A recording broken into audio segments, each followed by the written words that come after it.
Janggal, sapu lidi Supriyani masa ya bikin kulit anak Aibda Hashim melepuh? Kanit Intel terpojok. Dugaan kekerasan terhadap seorang murid yang dilaporkan seorang polisi bernama Aibda Wibowo Hashim dipatahkan hasil visum.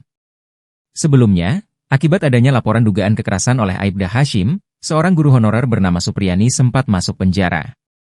Konflik antara guru honorer SDN dengan Kanit Intel Polsek Barito itu berlarut-larut hingga akhirnya menjadi sorotan publik.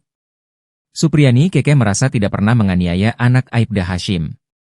Sementara Aibda Hashim bersikeras anaknya terluka lantaran dipukul Supriyani memakai sapu lidi. Namun, hasil visum menjawab segalanya.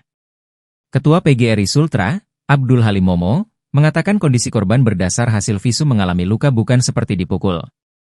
Hasil visum yang merah-merah itu benturan benda tajam, kata Abdul Halim Momo. Korban juga mengakui bahwa luka itu didapat setelah jatuh di sawah. Kuasa hukum Supriyani, Andri Darmawan, mengatakan kondisi korban berdasar dakwaan Jaksa Penuntut Umum, JPU, pun sangat janggal. Katanya kondisi korban mengalami kulit melepuh, bukan luka pukulan sapu. Korban dipukul menggunakan sapu sebanyak 1 kali, saat dicocokkan dengan bekas luka, rasanya janggal sekali, katanya. Selain itu kejanggalan lain yakni soal posisi Supriyani dan korban. Supriyani wali kelas 1A, sedangkan korban kelas 1B. Dalam dakwaan disebut Supriyani memukul korban pukul 10 wita. Sedangkan kata wali kelas 1B, Li, kelas telah kosong di jam tersebut.